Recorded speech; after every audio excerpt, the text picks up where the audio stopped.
Assalamualaikum warahmatullahi wabarakatuh. Selamat pagi semuanya, salam sejahtera untuk kita semua. Yang pertama-tama saya panjatkan puji dan syukur atas kehadirat Allah Subhanahu wa Ta'ala karena berkat taufik, rahmat, dan hidayahnya sehingga kita semua dapat melanjutkan materi pembelajaran pada hari ini. Yang terhormat Bapak Heru Purnomo MPD selaku dosen mata kuliah metodologi pembelajaran dan teman-teman mahasiswa dari kelas A320 Program Studi Pendidikan Guru Sekolah Dasar Universitas PGRI Yogyakarta. Sebelumnya, izinkan saya Yuni Ekawati dengan NPM 201446000088 dan ketiga teman saya yaitu Zulfa Fianti Nurrohmah dengan NPM 201446000100. Yang kedua, Mina Elviani dengan NPM 201446000109. Dan yang ketiga, Novandi Ilham Dirgantoro dengan NPM 201446000111. Untuk mempresentasikan materi pembelajaran yang telah kelompok kami diskusikan pada sebelumnya. Dengan tema materi yaitu tahapan pembelajaran dan pengembangan variasi mengajar. Yang pertama ada pengertian. Pembelajaran merupakan proses interaksi yang terjadi antara pendidik, peserta didik, dan sumber belajar yang terdapat di dalam lingkungan belajar, menurut Suwardi pada tahun 2018. Atau pembelajaran juga dapat diartikan sebagai aktivitas yang dilakukan oleh peserta didik untuk memperoleh ilmu dan pengetahuan yang dilaksanakan dengan tujuan untuk mendapatkan pengalaman, memperluas pengetahuan, meningkatkan kemampuan, pembentukan sikap, dan mengasah keterampilan pada peserta didik. Sedangkan mengajar menurut Slameto pada tahun 2003 merupakan suatu proses penyerahan kebudayaan kepada peserta didik, baik itu berupa pengalaman, kecakapan, ataupun usaha untuk mewariskan kebudayaan yang ada dalam masyarakat kepada generasi selanjutnya.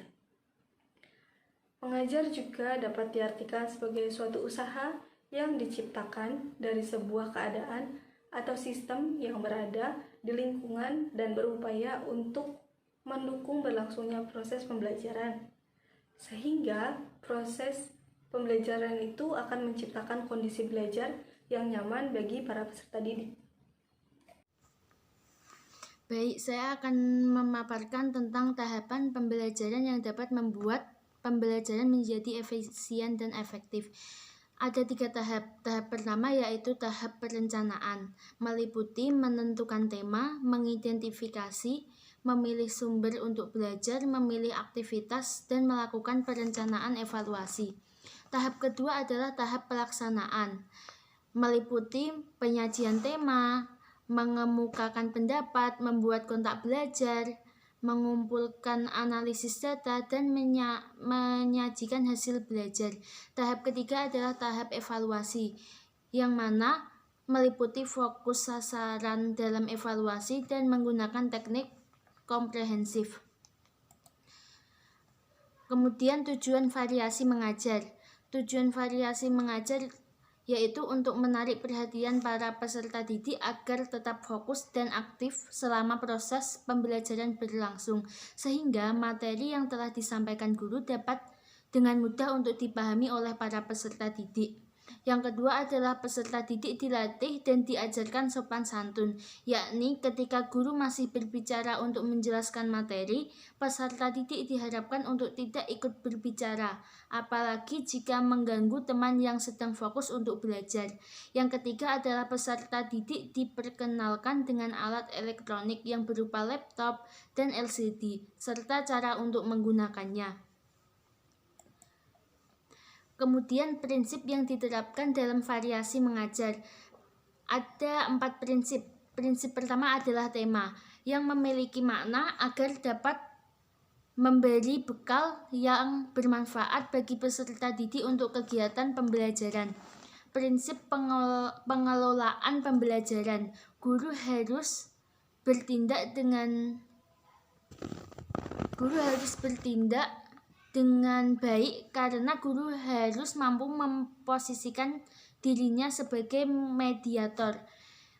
Yang ketiga adalah prinsip evaluasi, mengevaluasi perolehan belajar yang telah diraih berdasarkan kriteria keberhasilan dan pencapaian tujuan. Prinsip yang keempat adalah prinsip reaksi. Guru harus dapat bereaksi terhadap aksi dari peserta didik dalam semua peristiwa dan mengajarkan suatu kesatuan yang utuh dan bermakna. Yang terdapat dalam variasi mengajar. Komponen yang terdapat dalam variasi mengajar ini dibagi menjadi dua. Yang pertama, variasi dalam gaya mengajar, dan yang kedua, variasi dalam penggunaan media dan bahan pelajaran.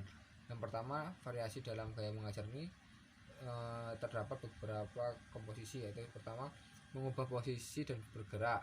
Kedua, variasi suara, memusatkan perhatian, membuat kesenyapan sejenak, mengadakan kontak mata, dan variasi gerak badan dan mimik.